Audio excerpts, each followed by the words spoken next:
I, I guess by scoring margin, Michigan was your worst loss of the season, and I know you were pretty open after that game that you didn't like the intensity that your team had in that game.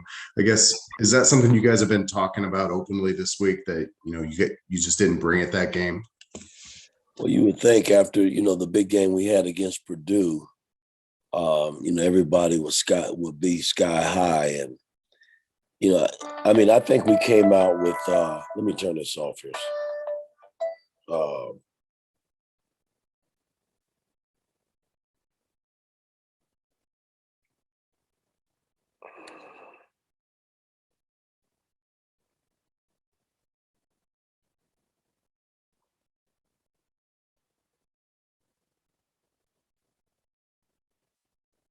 I think we came out with great intentions, to play hard, but we just didn't sustain it. After watching the film again, we did nothing right in that game. On both ends of the floor, our defensive coverages were awful, and it was one of those games where I just thought we didn't we didn't show up to play, and they took advantage of it on both ends of the floor.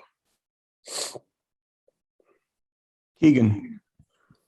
Hey, Coach. Thanks for the time. Hunter Dickinson obviously kind of hurt you guys in that last matchup. Is the preparation for him any different? Are you approaching kind of his skill set in a different way this time around? Well, again, our bigs are going to have to just play him.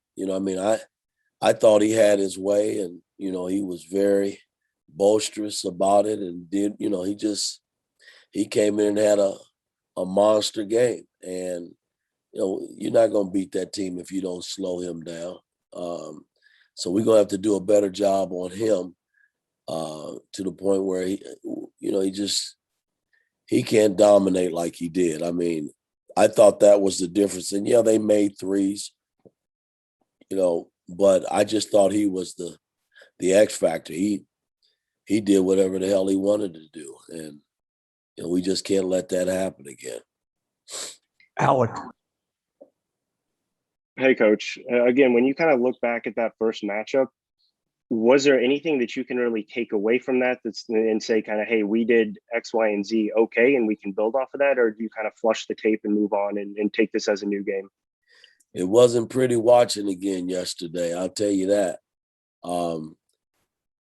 I think we just got to start fresh and regroup. That game, again, we hadn't had really any games like that. We were very competitive, and you think about it, we hit the first shot of the start the second half, cut it to 6, and then that was as close as we ever got again. And you got to give Michigan a lot of credit, man, because they came in here, they made shots, and the big fella was huge. We had no answer for it. So, we got to eliminate the shots that they made here, and we got to do a better job on Dickinson. Kevin. Yeah, Coach, a tournament setting like this is kind of tricky because you're kind of in must-win road, but you're going to be playing multiple games and multiple games. How do you balance that with your rotations and your bench versus having to win that game versus even possible rest if you guys do advance? Well, you can't worry about the second game until you win the first game. So, we got to, I've been playing, 7, 8 guys, and I know Michigan is going to probably play 6 to 7 guys at the most, significant minutes. I know their first unit, along with Terrence Williams off the bench, they occupy basically all the minutes. And, when I go to the bench, I got to make sure that we're doing what we have to do, because in these tournaments, just in Big Ten play alone, you can be down 4 or 5 points, and that can turn into 10, 12 points right away if you don't have, key players on the floor. So, I just got to watch that closely and see where we are. Jim Coyle. Hey, Mike, you've talked about the kids staying off of social media and with all that's at stake here of needing to win. How do you balance with keeping their minds, the mental aspect, and keeping that stuff out and just focusing on what they need to do? Because there's been so many times at the end of games where the season could have been changed just in a moment's mistakes. What do you do to keep them focused on just what they need to do and eliminating the outside noise? I wish I had the answer for that. Really, I do, in terms of these guys just staying away from it. But, once they leave me and, go to class and, spend time with their friends and teammates, once they're away from the arena, the gym, social media plays a major role, man. And, you can't control it. And all I can do is when they're here, talk to them about it, try to push them in the right direction in terms of, what's in front of us, what's staring us in the face, because at the end of the day, we got to win. I mean, I've known that the last 2 weeks, and we've lost two tough games. And you figure if you win one, maybe both of them, you and I wouldn't be having this conversation about, trying to get into, the tournament play. We just would be worrying about Big Ten tournament. So we just got to stay positive, and I got to continue to push them these next 2 days to get us ready for Thursday. Zach.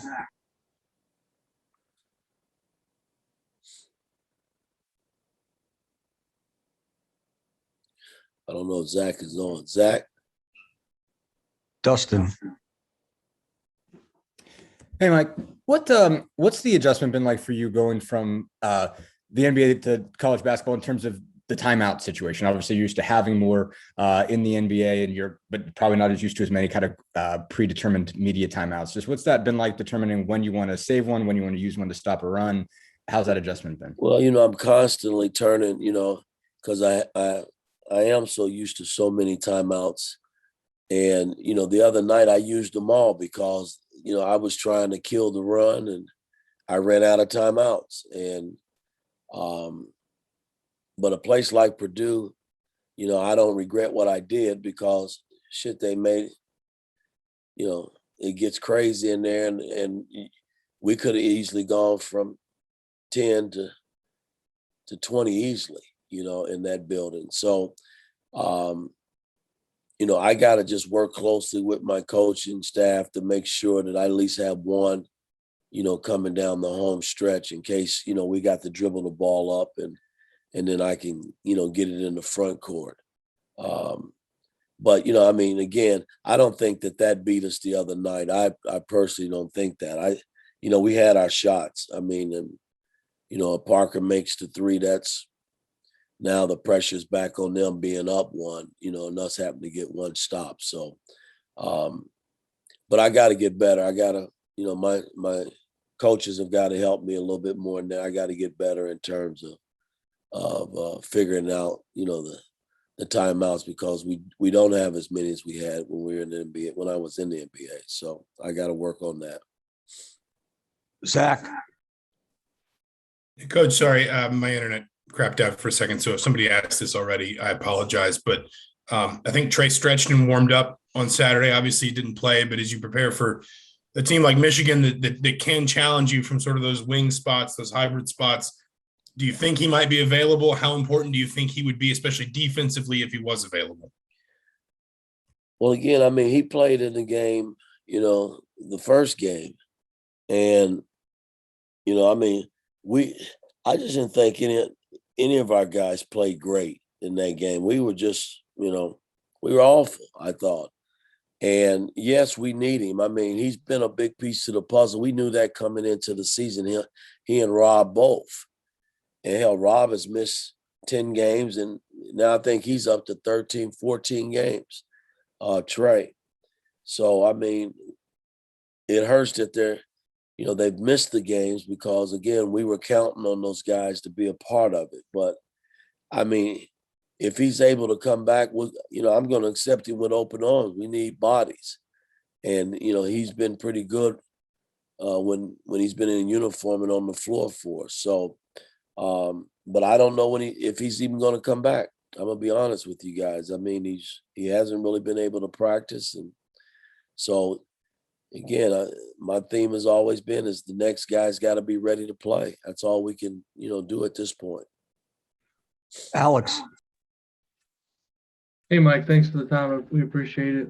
Curious, you've coached basketball for a long time at the highest level, and you've talked a lot this season about getting these guys over the hump, teaching them how to win. What is there like one or two things you can point to late in games that's not happening that needs to happen, or is it just as simple as not making a shot when you're open or a turnover? Is there something you can point to specifically you think that maybe is holding these guys back?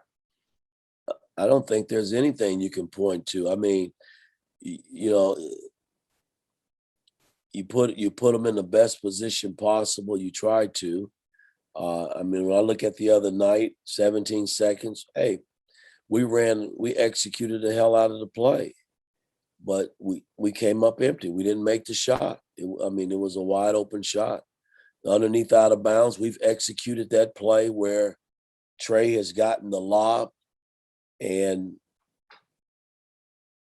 Fennessy's hit the jump shot in the corner, and as well as Parker, against Rutgers.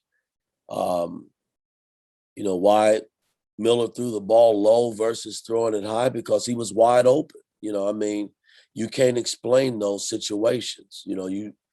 As a coach, you go through it with them just like they experience it. And I think when you start consistently finishing plays like that and the win comes behind it, then it becomes natural. We've just had so many miscues coming down the home stretch. Ohio State, we leave a guy open under the bucket, Well, we don't teach that, but hell, it happened. And that was probably the biggest play of that game. I mean, you can name them all. And if you win those games, then,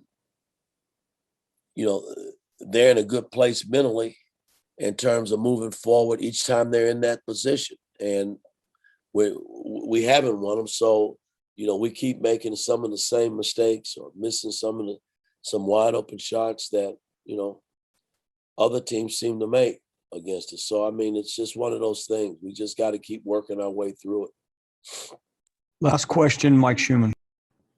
Yeah, Coach, that approach you went to offensively against Purdue with, just kind of just spreading things out, putting the ball in X's hands and letting him create off high ball screens. Is that something that's translatable down the road here where you can, go with that approach, or is that going to be a game by game thing? Well, again, guys, if you watch my New York teams, that's kind of how we played. But I had multiple guys that can handle the ball and play pick and roll basketball. And it's probably the first time since I've been here with our offense, we've been able to open the floor up like that, because I saw something based on what, Painter and them were doing defensively. But you still got to be able to make shots behind opening the floor.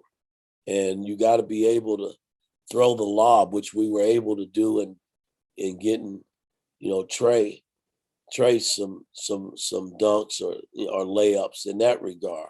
When you open the floor up, there's a lot of things that come into play based on how the defense is playing. Everybody plays it pretty much in college, but I hadn't gone to it that much because, we just weren't, a lot of teams just sit in, and Purdue they tag from the backside and their bigs just stay in the paint.